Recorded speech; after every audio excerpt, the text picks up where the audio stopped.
السلام علیکم ورحمۃ اللہ وبرکاتہ۔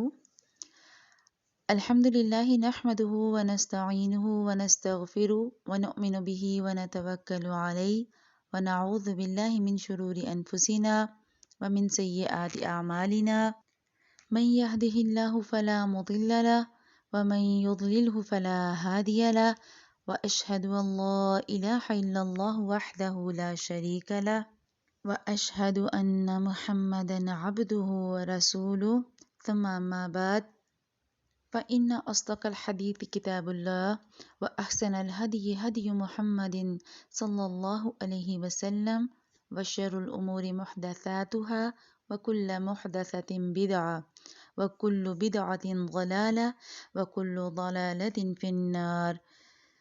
سبحان اللہ وبحمدہ سبحان اللہ العظیم رب یسر ولا تعسر وتمم بالخیر ربک نستعین۔ اے ہمارے پیارے اللہ کریم، آپ ہمارے لیے ہمارے کاموں کو آسان فرما دیجئے اور ہمارا خاتمہ ایمان پر کیجئے، ہماری دعاؤں کو قبول فرمائیے۔ آج ہم انشاءاللہ تعالیٰ پڑھنے والے ہیں سورۃ البقرہ آیت نمبر 97 سے لے کر 101 تک انشاءاللہ تعالیٰ۔ پہلے ترجمہ دیکھ لیتے ہیں۔ بسم اللہ الرحمن الرحیم۔ قل من كان عدوا لجبریل فإنه نزله على قلبك بإذن اللہ۔ قل کہہ دیجئے، من کانا جو کوئی ہے، عدوًا دشمن، لجبریل جبرائیل کا، فإنه تو پس بے شک اس نے یعنی کہ جبرائیل امین نے، نزلہ اتارا ہے اس کو یعنی قرآن پاک کو، علی قلبک آپ کے دل پر، اللہ کے اذن اللہ اللہ کے حکم کے ساتھ، مصدقاً جو تصدیق کرنے والا ہے، لما بین یدی اس چیز کی جو اس سے پہلے ہے، اس کے آگے ہے، وہدن اور ہدایت ہے، وبشریٰ اور خوشخبری ہے، للمؤمنین مومنین کے لیے، ایمان والوں کے لیے۔ من کانا عدوا للہ جو کوئی دشمن ہے اللہ کا، وملائکتہ اور اس کے فرشتوں کا، ورسلہ اور اس کے رسولوں کا، وجبریل اور جبرائیل امین کا، ومیکال اور میکائیل کا، فإن اللہ تو بے شک اللہ سبحانہ وتعالی، عدو للکافرین دشمن ہے کافروں کا۔ وَلَقَدْ أَنزَلْنَا اور تحقیق ہم نے نازل کیا، الیک آیات بینات آپ کی طرف واضح نشانیاں، واضح آیات، وما یکفر بہا اور نہیں کفر کر سکتے اس کا، الا الفاسقون مگر فاسق، اوکلما اور جب کبھی، عہدو عہد کیا انہوں نے، عہدن عہد، نبذہ فریق منہم نبذہ تو اس کو پھینک دیتا ہے، فریق ایک فرقہ یا ایک گروہ، منہم ان میں سے، بل اکثرہم لا یؤمنون بلکہ اکثر ان کے ایمان نہیں لاتے۔ ولما اور جب کبھی، جاءہم آیا ان کے پاس، رسول من عند اللہ رسول اللہ کی طرف سے، اللہ کے قریب سے، اللہ کے نزدیک سے، مصدقن جو تصدیق کرنے والا ہے، کس چیز کی، لما معہم اس کی جو ان کے پاس ہے، نبذ فریق من الذین نبذ تو پھینک دیا، فریقن ایک گروہ نے، ایک جماعت نے، من الذین ان لوگوں میں سے، اوتوا الکتاب جو کتاب دیے گئے تھے، کتاب اللہ اللہ کی کتاب کو، وراء ظہورہم وراء پیچھے، ظہورہم اپنی پیٹھوں کے، کأنہم گویا کہ وہ، لا یعلمون وہ نہیں علم رکھتے، نہیں جانتے۔ ان آیات میں اللہ سبحانہ وتعالیٰ نے جبرائیل امین کی شان بیان کی۔ اللہ سبحانہ وتعالیٰ نے قرآن پاک کو بھیجنے کا مقصد بتایا اور یہ بھی بتا دیا کہ جو شخص اللہ سے، اس کے پیغمبروں سے، اس کے رسولوں اور اس کے فرشتوں سے عداوت رکھے گا تو اللہ سبحانہ وتعالیٰ ان کا دشمن ہے۔ پھر بات کی گئی اس ٹاپک پہ کہ جو کتاب دیے گئے انہوں نے کتاب کی قدر نہیں کی تو ان کے ساتھ کیا ہوا۔ کل من کانا عدو لجبریل کہہ دیجیے اے نبی صلی اللہ علیہ وسلم کہ جو کوئی جبرائیل امین کا دشمن ہوگا، جو یہود تھے وہ جبرائیل امین کے بارے میں اچھے الفاظ استعمال نہیں کرتے تھے، ایسا ہوا کہ چند یہودی علماء اللہ کے نبی صلی اللہ علیہ وسلم کے پاس تشریف لائے اور کہا کہ اگر آپ صلی اللہ علیہ وسلم ان کے سوالات کا صحیح جواب دے دیں گے تو وہ ایمان لے آئیں گے، کیونکہ اللہ کے نبی کے علاوہ ان کا جواب کوئی نہیں دے سکتا تھا۔ جب اللہ کے نبی صلی اللہ علیہ وسلم سے انہوں نے سوال پوچھے تو آپ صلی اللہ علیہ وسلم نے ان کے درست جواب دے دیے۔ جب انہوں نے دیکھا کہ آپ صلی اللہ علیہ وسلم نے تو ٹھیک جواب دیے تو انہوں نے پوچھا کہ آپ صلی اللہ علیہ وسلم پر وحی کون لاتا ہے؟ آپ صلی اللہ علیہ وسلم نے فرمایا جبرائیل امین۔ تو یہود کہنے لگے کہ جبرائیل تو ہمارا دشمن ہے۔ اب دشمنوں کی جو دشمنی تھی جبرائیل امین سے، اس کی وجہ کیا تھی کہ پہلے زمانے میں جب یہود کے پاس کتابیں تھیں تو ہم پڑھ چکے کہ ان کے پاس احکامات بعض سخت ہو گئے تھے، ان کی اپنی حرکتوں کی وجہ سے، ان کی اپنے کاموں کی وجہ سے، حجتوں کی وجہ سے ان پر دین سخت ہو گیا۔ دوسری چیز یہ کہ جتنے پچھلی قوموں پر عذاب آئے وہ تمام کے تمام جبرائیل امین لے کر آئے تھے۔ اب انشاءاللہ تعالیٰ اس کی ڈیٹیل ہم آگے جا کے پڑھیں گے، سورۃ الاعراف میں اس کا ڈیٹیل میں ذکر آئے گا کہ کیسے کون کون سے عذاب آئے۔ جبرائیل امین سے ان کی دشمنی بہت پرانی، پہلی یہ کہ احکامات مشکل، دوسری یہ کہ جو عذاب آئے وہ جبرائیل امین لے کر آئے، اور تیسری یہ کہ جو سب سے بڑی وجہ تھی انہیں یہ لگتا تھا کہ جبرائیل امین کو وحی لانی چاہیے تھی، بنو اسرائیل کے بجائے بنو اسماعیل میں وحی لے کر آ گئے۔ اور تیسری چوتھی سب سے بڑی وجہ جبرائیل امین سے ان کی عداوت تھی وہ یہ کہ جبرائیل امین، آپ ہم نے یہ جو رکوع پڑھے ہیں ان میں مسلسل آپ نے ایک چیز دیکھی ہوگی کہ یہود کی پچھلی چیزیں کھول کھول کے بیان کی گئیں۔ یہود کو اس بات کا غصہ تھا کہ ہمارے پچھلے حالات، ہمارے کرتوت کھول کھول کر جو ہے وہ رکھ دیے گئے، یہود کی ایک ایک بات کو قرآن میں بیان کر دیا گیا، تو اس وجہ سے بھی انہیں جبرائیل امین سے عداوت تھی۔ اب اللہ سبحانہ وتعالیٰ اس آیت کے اگلے پورشن میں اللہ کے نبی صلی اللہ علیہ وسلم کو اور جبرائیل امین کو ڈیفینڈ کر رہے ہیں۔ اللہ سبحانہ وتعالیٰ نے اس کی تردید کی۔ اللہ سبحانہ وتعالیٰ نے بتا دیا کہ میرے نبی تو بڑے حلیم ہیں، بڑے بردبار ہیں، وہ تو یہود کو کچھ نہیں کہیں گے، لیکن یاد رکھو کہ اگر کوئی جبرائیل کا دشمن ہوگا تو اللہ سبحانہ وتعالیٰ خود جواب دیں گے۔ وجہ کیا کہ فَإِنَّهُ نَزَّلَهُ عَلَىٰ قَلْبِكَ بِإِذْنِ اللَّهِ، انہوں نے اس کلام کو آپ کے دل پر اللہ کی اذن سے نازل کیا ہے۔ جبرائیل امین اپنی طرف سے کتاب لے کر نہیں آئے۔ ہم قرآن میں آگے جا کے پڑھیں گے فرشتوں کی خصوصیات یہ کہ وہ وہی کرتے ہیں جس کا انہیں حکم دیا جاتا ہے۔ یعملون ما تؤمرون، وہ تو وہی کریں گے، وہی کچھ ہوگا ان کے عمل میں جو انہیں حکم دیا جائے گا۔ تو فرشتوں کی تو صرف یہ کہ وہ اپنی مرضی سے کچھ نہیں کرتے۔ اللہ سبحانہ وتعالیٰ کے حکم سے جبرائیل امین وحی لے کر آئے اور اللہ کے نبی صلی اللہ علیہ وسلم کے دل پر اس کا نزول کیا۔ یہاں اعلیٰ قلبی کا لفظ استعمال کیا گیا ہے۔ تھوڑی سی بات اس پہ کریں گے کہ یہ کیوں کہا گیا کہ اعلیٰ قلبی کا باذن اللہ۔ یہود کے لیے پیچھے ہم نے پڑھا ہے کہ اشربوا فی قلوبہم العجل، ان کے دلوں میں جو ہے وہ پلائی گئی تھی بچھڑے کی محبت، ان کے دلوں میں شرک تھا۔ یہاں پر بات دل کی گئی کیونکہ ہدایت کا اور گمراہی کا تعلق دل سے ہے۔ ہم نے منافقین کی خصوصیات میں کیا پڑھا؟ فی قلوبہم مرض، کہ ان کے دلوں میں بیماری تھی، ان کے دل نہیں مانتے تھے اللہ کو، اس وجہ سے ان کے دلوں نے نہیں تسلیم کیا۔ زبان سے بے شک کلمہ کہہ دیا لیکن جب دل نے نہیں مانا تو حالات بدل گئے۔ اور قرآن پاک میں اللہ سبحانہ وتعالیٰ نے بار بار ایمان کا ذکر دل سے کیا۔ وَجَعَلْنَا عَلَىٰ قُلُوبِهِمْ أَكِنَّةً، ان کے تو دلوں پر پردے اللہ نے ڈال دیے۔ اس کے بعد دلوں پر ایسی مہر ہے طُبِعَ عَلَىٰ قُلُوبِهِمْ فَهُمْ لَا يَفْقَهُونَ، ان کے دلوں پہ ایسی مہر کہ یہ سمجھتے ہی نہیں، انہیں تو بات سمجھ ہی نہیں آتی۔ تو یہ جو دل کا تعلق ہے وہ ڈائریکٹ ایمان سے ہے۔ اس سے پیچھے آپ کو یاد ہوگا ہم نے ایک آیت پڑھی تھی ثم قست قلوبکم، بے شک ان کے دل سخت ہو گئے۔ پھر جب دل سخت ہو جائیں گے تو پھر وہ کوئی بھی بات نہیں مانیں گے۔ اور دل سخت کیوں ہوئے آگے پڑھیں گے انشاءاللہ قرآن میں، ہم اللہ اس کی پکڑ ہوگی جو تمہارے دلوں کا فعل۔ تو جہاں بات دل کی آئے گی وہاں پر بات جو ہے وہ تکلیف دے جائے گی، کیونکہ ایمان کا تعلق دل سے ہے۔ ہمارا دل عقل اور فہم کا مجموعہ ہے۔ اگر دل سے ہم کسی چیز کو مانیں گے تبھی ہمارا ایمان پختہ ہوگا. دل سے ہم ماننے اور نہ مانیں اور زبان سے ہم کہتے بھی رہیں، ہمارا دل نہیں مانے گا تو ہم عمل نہیں کر سکیں گے.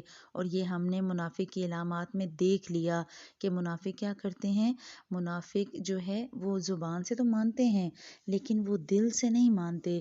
اب یہاں یہ بھی سوچ لیں کہ دیکھیں، دل کو ایسے ہم سمجھ سکتے ہیں کہ جس چیز میں ہمارا دل لگتا ہے وہ ہم بہت اچھے طریقے سے کرتے ہیں. آج کل ہمارا کیا حال ہوتا ہے، آپ نے کبھی کسی عاشق کو یا محبت کرنے والے کو دیکھا ہوگا، ان کے دل میں جو بس جائے پھر دنیا کی کوئی بھی طاقت انہیں اس کی محبت نکالنے میں کامیاب نہیں ہو سکتی. اسی طرح جب ہم ڈرامہ دیکھنے بیٹھتے ہیں، میچ دیکھنے بیٹھتے ہیں، تو میچ چل رہا ہے تو ہم دنیا بھول جاتے ہیں، ہمیں فرق ہی نہیں پڑتا ارد گرد کیا ہو رہا ہے. ہم کوئی مووی دیکھ رہے ہیں، گانے سن رہے ہیں، ارد گرد کا کوئی ہوش نہیں، ہم ہوش و حواس سے بیگانہ ہو کر گم ہو کر بیٹھتے ہیں، ہمیں پتہ ہی نہیں ہوتا آس پاس کیا ہو رہا ہے. یا پھر عورتیں شاپنگ پہ چلی جائیں تو جو اپنے مطلب کہ اپنے دل لگی والی چیز ہوگی اس پہ ہم بھول جاتے ہیں پیچھے بچے چھوڑ کے آئے ہیں، ہم بھول جاتے ہیں پیچھے گھر ہے، گھر کے کام کرنے ہیں. تو یہ ساری چیزیں دل سے کنیکٹ اس لیے کرتی ہیں کہ جس چیز میں ہمارا دل لگتا ہے ہم اسی چیز کو پرائیورٹی دیتے ہیں. اسی لیے تو کہتے ہیں کہ دعا کرنی چاہیے، یا مقلب القلوب ثبت قلبی علی دینک. اللہ کے نبی صلی اللہ علیہ وسلم کثرت سے یہ دعا کیا کرتے تھے، یا مصرف القلوب صرف قلبی علی طاعتک. اے دلوں کو الٹ پلٹ کرنے والے، دلوں کو پھیرنے والے، میرے دل کو اپنی اطاعت پہ پھیرنا، میرے دل کو اپنی ہدایت پہ پھیرنا. اور جب ہدایت مل جائے پھر ربنا لا تزغ قلوبنا بعد اذ ہدیتنا. اے میرے پیارے اللہ پاک، ہمیں ہدایت دینے کے بعد ہمارے دلوں کو نہ پھیرنا، ہمیں ہدایت پہ قائم رکھنا. اب یہاں رک کے سوچ لیں کہ آپ کا دل کہاں لگتا ہے. اتنے سورہ البقرہ کی 96 آیات پڑھ چکے ہیں، کیا میرا دل قرآن پاک میں لگا یا نہیں؟ اپنی اسائنمنٹ بنائیے گا، میں اپنا محاسبہ کریں کہ اتنی قرآن پاک کی آیات پڑھنے کے بعد کیا قرآن مجھے تسلی دیتا ہے، سکون دیتا ہے؟ کیا میرا دل لگتا ہے قرآن پاک میں؟ کیا میرا دل کرتا ہے میں ہر وقت اس قرآن سے ہی جڑی رہوں؟ اللہ سبحانہ و تعالیٰ نے ایک ایک حرف اس قرآن میں آپ کی اور میری ہدایت کے لیے اتارا. اگر ہم غور کریں گے تو ہمیں یہ ساری چیزیں انشاءاللہ تعالیٰ سمجھ آئیں گی. پھر جبرائیل امین کی خصوصیات کے بعد اگلی بات کی گئی کہ جو کلام ہے وہ کیا ہے؟ مصدقا لما بین یدیہ، تصدیق کرنے والا ہے پہلی کتابوں کی، وہدی وبشریٰ، ہدایت ہے اور خوشخبری ہے، للمؤمنین. آپ سوچیں قرآن پاک ہمارے لیے ہدایت ہے. کیا 96 آیات پڑھ کے میں نے ہدایت کو پانے کی کوشش کی؟ کیا مجھے جو باتیں سمجھ آئیں میں نے انہیں عمل میں ڈھالا؟ وبشریٰ، اور کیا مجھے خوشخبریاں مل رہی ہیں؟ کیا میرا دل، میرا ایمان صاف ہو رہا ہے؟ کیا میں اپنے اللہ کے قریب ہوئی ہوں؟ کیا یہ قرآن میرے لیے خوشخبری بن کر آیا ہے؟ یہ ساری چیزیں آپ نے سوچنی ہیں، کیونکہ یہ ہدایت اور خوشخبری کس کے لیے ہے؟ للمؤمنین، ایمان والوں کے لیے. دل میں ایمان ہوگا ہدایت ملے گی، ایمان نہیں تو آپ ہدایت نہیں پا سکتے. اور اس کی وجہ یہ کہ ایمان کے 3 درجے ہیں. پہلی بات زبان سے اقرار کرنا، دل سے تصدیق کرنا اور عمل سے ثابت کرنا. اگر آپ کا دل مان رہا ہے، آپ کی زبان اس کا اقرار کر رہی ہے اور آپ اپنے عمل سے ثابت نہیں کر رہے کہ آپ اللہ کے فرما بردار ہیں، تو پھر بہت مشکل ہے. فیصلہ پھر اللہ سبحانہ و تعالیٰ کریں گے. اللہ سے دعا کیا کریں، اے اللہ میرا دل اس قرآن میں لگا دے، اس قرآن کی محبت میرے دل میں ڈال دے. ہم روز خوراک کھاتے ہیں اور خوراک ہمیں جسمانی طاقت دیتی ہے، تو روح کی غذا بھی ضروری، اور ہماری روح کی غذا قرآن ہے. اللہ سے دعا کریں، اللہ میری روح میں اتار، اس کے ایک ایک حرف کو مجھے جذب کرنے والا بنا. آگے اللہ سبحانہ و تعالیٰ کہہ رہے ہیں کہ جو بھی کوئی دشمن ہوگا اللہ کا اور اس کے فرشتوں کا اور اس کے رسولوں کا اور جبرائیل اور میکائیل کا، تو بے شک اللہ ایسے کافروں کا دشمن ہے. یہود کہتے تھے کہ جبرائیل کی جگہ اگر میکائیل لاتا تو میکائیل کی بات ہم مان لیتے. میکائیل بارش کے فرشتے کو کہتے ہیں، وہ بارش لاتا ہے، تو ان کے ذہن میں یہ تھا کہ اگر چونکہ میکائیل خیر کا فرشتہ ہے، اگر وہ لائے گا تو ہم مان لیں گے۔ اللہ سبحانہ و تعالیٰ کہہ رہے ہیں میکائیل ہو یا جبرائیل ہو، دونوں میرے ہی فرشتے، دونوں کی ڈیوٹیز میں نے لگائیں۔ اگر ایک بارش لاتا ہے اور بارش زمین کو سیراب کرتی ہے تو دوسرا وہی لاتا ہے جو تمہاری روحوں کو سیراب کرتی ہے۔ دونوں کا کام ایک ہی ہے اور دونوں اللہ کے حکم سے آتے ہیں۔ اور اللہ سبحانہ و تعالیٰ نے بار بار فرمایا کہ جو میرے مقبول بندے ہیں، اگر کوئی ان میں سے کسی ایک کا بھی دشمن ہے، وہ اللہ کا دشمن۔ حدیث آتی ہے من عاد لی ولیا فقد بارزنی بالحرب، کہ جس نے میرے کسی دوست سے دشمنی رکھی، اس نے میرے ساتھ اعلان جنگ کیا۔ تو اگر اللہ سے محبت ہے تو ہمیں اللہ کے محبوب لوگوں سے بھی محبت کرنی ہے، اولیاء اللہ سے بھی محبت کرنی ہے، ان کی بھی تعظیم ضروری ہے۔ کسی اللہ کے ولی سے بغض نہیں رکھ سکتے آپ، اور یہ جرم ہے۔ انشاءاللہ آگے ہم سورہ یونس میں ڈیٹیل پڑھیں گے کہ جو اولیاء اللہ سے، ولی اللہ سے محبت ہے، اس کے تقاضے کیا ہیں اور کس حد تک ہم محبت کریں گے، کیونکہ بعض دفعہ ہم محبت میں اتنی ایگزیجریشن کر دیتے ہیں کہ ہم انسان کو بہت اوپر لے جاتے ہیں۔ نہ مقام سے اٹھانا ہے اور نہ مقام سے گرانا ہے، معتدل ہوتا ہے مومن، اور مومن کو وہی کرنا چاہیے جس کا حکم اللہ نے دیا۔ اللہ سبحانہ و تعالیٰ نے صاف بتا دیا کہ جو میرے کسی بندے سے دشمنی رکھے گا تو پھر ان سے دشمنی میں رکھوں گا۔ وَلَقَدْ أَنزَلْنَا إِلَيْكَ آيَاتٍ بَيِّنَاتٍ، ہم نے تو آپ کی طرف روشن آیات بھیجیں اور ان کا کوئی انکار نہیں کرتا سوائے فاسق کے۔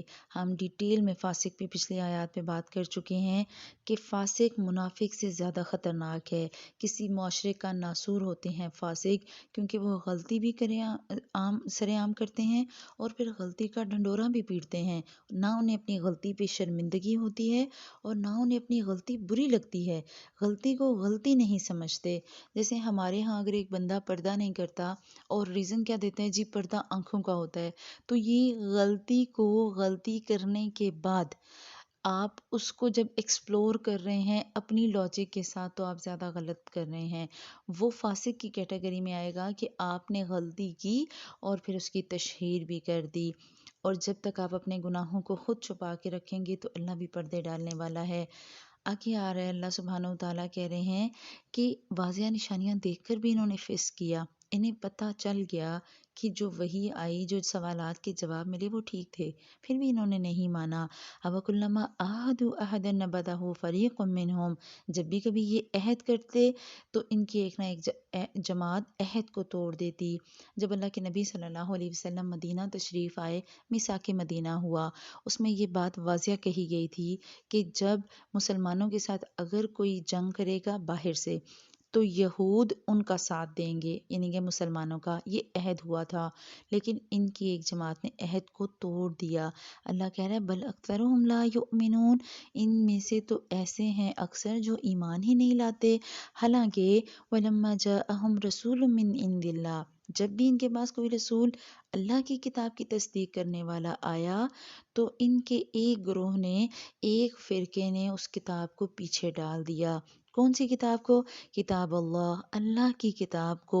اور کیسے پیچھے ڈالا؟ وراء ظہورہم، اپنی پیٹھوں کے پیچھے۔ اب یہ فزیکلی ڈالنا نہیں ہے، آپ یہ نہ سمجھیں کہ کسی نے تورات اٹھا کے اپنی کمر کے پیچھے رکھ لی، جیسے آج کل ہمارے ہاں کہا جاتا ہے کہ اگر قرآن پاک پیٹھ کے پیچھے ہوگا تو وہ فزیکلی نہیں ہے، یہ ہے عمل کے لیے۔ عمل میں انہوں نے نہیں مانا، انہوں نے اپنی مرضی کی، انہوں نے کتاب کو بھلا دیا، نظر انداز کیا، اسے اہمیت نہ دی، اسے پڑھا نہیں، اور انہوں نے پیچھے ڈالا کیسے؟ کأنہم لا یعلمون، گویا کہ وہ جانتے ہی نہ تھے۔ یا یہود کے عہد توڑنے کا ذکر آیا ہے۔ اللہ کے نبی صلی اللہ علیہ وسلم کی حدیث کا ایک مفہوم ملتا ہے کہ جس میں عہد نہیں اس میں ایمان نہیں، اور ہمارے ہاں اکثر عہد توڑ دیے جاتے ہیں۔ ہم نے اپنے وعدوں پہ بھی دھیان رکھنا ہے۔ آپ ڈیلی کلاس میں کوئی لیکچر سنتی ہیں اور ہم سوچتے ہیں کہ اب تو میں اللہ سے وعدہ کرتی ہوں، اور بعض دفعہ مجھے اچھا لگتا ہے کہ ایک دفعہ بچے کہہ رہے ہوتے ہیں سچا اور پکا وعدہ، اور سچے اور پکے وعدے کے بعد بچے بات نہیں سنتے۔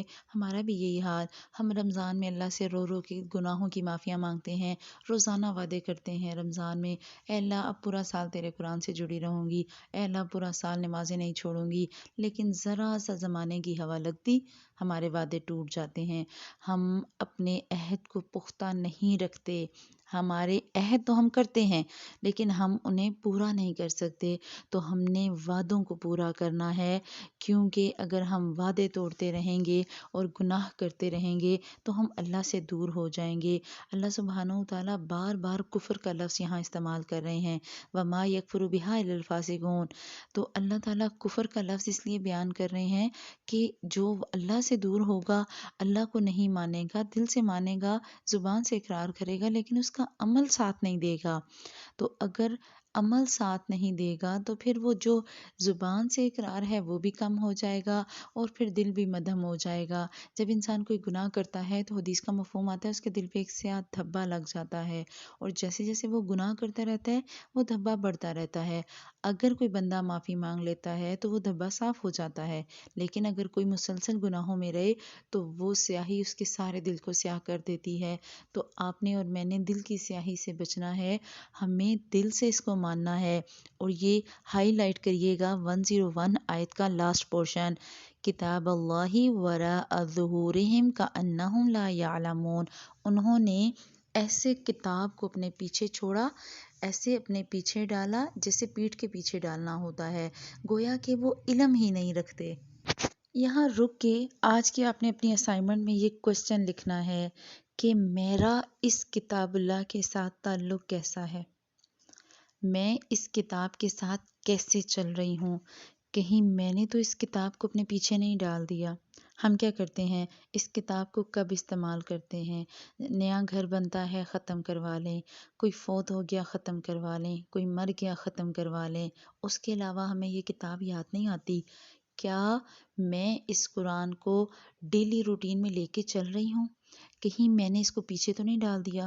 بہت سے لوگ گھر میں اس وجہ سے قرآن پاک نہیں رکھتے کہ ہوگا اور پڑھیں گے نہیں تو گناہ ملے گا، اگر پڑھے رہے گا اور ہم اس پر عمل نہیں کریں گے تو گناہ ملے گا، اسی لیے ہم پڑھتے ہی نہیں۔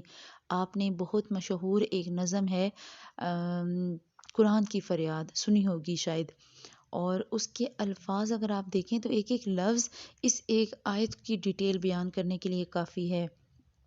اس میں آتا ہے تاکوں میں سجایا جاتا ہوں، آنکھوں سے لگایا جاتا ہوں، تعویذ بنایا جاتا ہوں، دھو دھو کے پلایا جاتا ہوں، یعنی کہ مجھے تاکوں میں سجایا گیا ہے اور مجھے آنکھوں سے تو لگاتے ہیں، تعویذ بھی بناتے ہیں، تعویذ بنا کے گھول کے بھی پلاتے ہیں لیکن پڑھتے نہیں ہیں۔ اور صرف یہی نہیں، جزدان حریر و ریشم کے اور پھول ستارے چاندی کے، پھر عطر کی بارش ہوتی ہے، خوشبو میں بسایا جاتا ہوں، میرے اوپر بہت اچھے سے کور چڑھا دیے جاتے ہیں۔ قرآن پاک کا غلاف لینا تو ویلویٹ کا لینا، گولڈن کڑھائی والا لینا، اور جو نقشے دبکے کے کام والا لینا، اور پھر خوشبوئیں لگا کے عطر لگا کے الماری میں رکھ دینا یا بچیوں کو جہیز میں دے دینا اور نصیحت نہ کرنے کے بیٹے اس کو کھول کے پڑھنا۔ تو قرآن اپنی دہائی خود دے رہا ہے، جس طرح سے طوطا مینا کو کچھ بول سکھائے جاتے ہیں، اس طرح پڑھایا جاتا ہوں، اس طرح سکھایا جاتا ہوں۔ آج میکسیمم میجورٹی آپ، میں، ہمارے گھر، ہمارے بچے قرآن پاک کے ساتھ کیا سلوک کرتے ہیں؟ کیا ایسا نہیں ہے کہ پورے کے پورے حافظ قرآن کو ایک سورت کا ترجمہ بھی نہیں آتا، رٹا لیا ہے، پڑھا دیا ہے، حفظ ہو گیا، ناظرہ ہو گیا، تجوید ہو گئی، لیکن پتہ ہی کوئی نہیں کہ ترجمہ کیا، پتہ ہی نہیں اللہ سبحانہ و تعالیٰ نے ان آیات میں کیا کہا، پتہ ہی نہیں احکامات کیا، پتہ ہی نہیں عمل کیسے کرنا۔ حافظ قرآن ہے اور جمعے پورے رمضان المبارک میں تراویح پڑھاتا ہے، لیکن تراویح پڑھانے کے بعد وہ اپنی روٹین میں اپنے کام کرتا ہے، گناہ بھی ویسے ہی چل رہے ہیں، غلط کام بھی ویسے ہی چل رہے ہیں، کیونکہ جو قرآن سینے میں ہے اس کا ترجمہ نہیں آتا، عربی ہماری زبان نہیں ہے، ہمیں سیکھنا ہے۔ اور ہمارا رویہ کیا قرآن کے ساتھ؟ جب قول و قسم لینے کے لیے تکرار کی نوبت آتی ہے، پھر میری ضرورت پڑتی ہے ہاتھوں پہ اٹھایا جاتا ہوں۔ جب کسی کی بات کو یقین نہ آئے، کسی کی ضرورت پڑ جائے قسم کی، تو کیا کرتے ہیں؟ پھر قرآن پاک اٹھاؤ جی۔ اسی لیے رہ گیا ہمارا قرآن کہ ہم 2 بندوں، 4 بندوں، 6 بندوں میں صرف بار بار قرآن ہی اٹھائیں اور قرآن اٹھا کے ہی اپنی جو ہے وہ گواہی دیں، حالانکہ اس قرآن کی ایک آیت پہ کبھی زندگی میں عمل نہیں کیا، دل سوز سے خالی رہتے ہیں، آنکھیں ہیں کہ نم ہوتی ہی نہیں، کہنے کو میں ایک ایک جلسے میں پڑھ پڑھ کے سنایا جاتا ہوں۔ رک جائیں اب، کیا اس قرآن کو پڑھ کے میری آنکھیں نم ہوتی ہیں؟ لکھیں اپنے لیے سوال۔ اس قرآن کی 101 آیات آج میں پڑھ چکی ہوں، کیا کسی آیت پہ میری آنکھ سے آنسو ٹپکے؟ تو پھر اس کا مطلب ہے قرآن دل میں اتر رہا ہے۔ کیا کسی محفل میں قرآن پاک کی کوئی آیت سنتی ہوں میں اور اس کا ترجمہ دماغ میں چلتا ہے، اور کیا مجھے اس بات کی سمجھ آتی ہے کہ اللہ کیا کہہ رہا ہے؟ کیا کسی محفل میں پڑھے جانے والے کلام کو میں سمجھنے کے قابل ہوں؟ اللہ سبحانہ و تعالیٰ آپ کو اور مجھے یہی باتیں جو ہے وہ اس میں بتا رہے ہیں ان آیات میں کہ عقیدت ہے اگر قرآن سے تو اس کو ثابت کرو۔ یہ مجھ سے عقیدت کے دعوے، قانون پہ راضی غیروں کے، یوں بھی مجھے رسوا کرتے ہیں، ایسے بھی ستایا جاتا ہوں۔ کس بزم میں مجھ کو بار نہیں، کس عرس میں میری دھوم نہیں، پھر بھی میں اکیلا رہتا ہوں، مجھ سا بھی کوئی مظلوم نہیں۔ ایک ایک حرف اس نظم کا اگر آپ پڑھیں نا، آپ کو لگے گا کہ واقعی یہی حال ہے ہمارا۔ ہم اگر کوئی قرآن پاک پڑھ رہا ہے کسی کلاس میں اور کمر کے پیچھے قرآن آ جائے، اس بات کو تو ہم بہت برا محسوس کرتے ہیں، اس بات کو تو ہمیں لگتا ہے کہ یہ قرآن پاک کی تعظیم کے خلاف ہے، جبکہ اس کے مقابلے میں ہمارے سارے کے سارے اعمال، ہمارے سارے کے سارے روزمرہ کی روٹین کے کام اس قرآن کے خلاف ہیں۔ یہ باتیں ہمارے دل پر اثر ہی نہیں کرتی۔ ہمارا دل کبھی کھٹکتا ہی نہیں کہ میں جو اتنے گناہ کر رہی ہوں، تو اگر اللہ پوچھے گا تو میں کیا جواب دوں گی؟ میں یہود کی آیات پڑھ چکی، مومنین کی پڑھ چکی، منافقین کی پڑھ چکی، فاسقین کی پڑھ چکی، ابھی بھی اگر میرا عمل نہیں بدلا تو میرا کیا حال ہوگا؟ آپ اگر اپنے آپ کو تھوڑی دیر کے لیے یہاں سٹاپ کر کے دیکھیں، سوال کریں، آج کی آیات بہت اہم ہے، سوال کریں اپنے آپ سے کہ دل کہاں ہے؟ کیا میرا دل لگ رہا ہے اس کلام میں؟ کیا میرا دل کر رہا ہے کہ میں اللہ کی طریقے پہ چلوں؟ کیا میں اللہ سے دعائیں کر رہی ہوں؟ اپنی کمزوریاں ڈھونڈنی ہیں، اپنے آپ کو سنت پہ چلانا ہے، اور اپنے آپ کو اپنے دل کو قرآن کے ساتھ لگائیں، کوشش کریں اپنے ڈپریشن کا، اپنے مسائل کا حل اس قرآن سے نکالیں، کیونکہ اگر ہم نے کتاب کو چھوڑ دیا تو ایسا ہی ہے جیسے ہم نے پڑھا ہی نہیں۔ آج ہم برکت کے لیے تو قرآن پڑھتے ہیں، ثواب حاصل کرنے کے لیے پڑھتے ہیں، اور ہدایت کے لیے نہیں پکڑتے۔ اللہ نے کہا یہ ہدن ہے، ہدایت ہے، یہ سر پر رکھنے والی کتاب نہیں ہے، یہ ایسی کتاب نہیں ہے جسے اچھے سے غلاف میں لگا کے آپ الماری میں سجا لیں، اس کی آیات کو لکھ لکھ کے اپنے کمروں میں لٹکا لیں، لیکن ان آیات کے نیچے بیٹھ کر آپ گناہ کرتے رہیں۔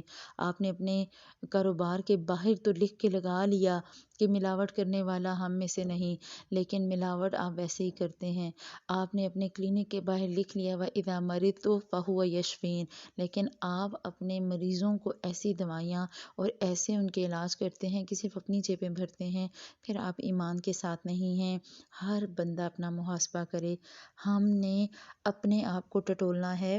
ہماری میجورٹی کیا کہتی ہے؟ اچھا بعد میں پڑھ لیں گے، ابھی عمر ہی کیا ہے، ابھی پڑھ کے کیا کرنا، ابھی تو جی بڑی عمر پڑی، اور جب عمر زیادہ ہو جاتی ہے پھر کیا کہتے ہیں، ہائے اب تو نا بیٹھ کے نماز پڑھتی ہوں، کھڑے ہو کے نماز ہی نہیں پڑھنی ہوتی، اصل میں نظر کمزور ہو گئی ہے نا، تو کیسے قرآن پڑھوں، اب کیا کروں؟ تو ہمیں اپنی روح کو غذا دینی ہے، ہم نے اپنی روح کو قرآن پاک کی طرف لے کر آنا ہے۔ دنیا کے کاموں کے ساتھ ساتھ ہم نے اس قرآن کو بھی اہمیت دینی ہے۔ ہم جب تک قرآن پاک کو اہمیت نہیں دیں گے، ہم پیچھے ڈالے رکھیں گے۔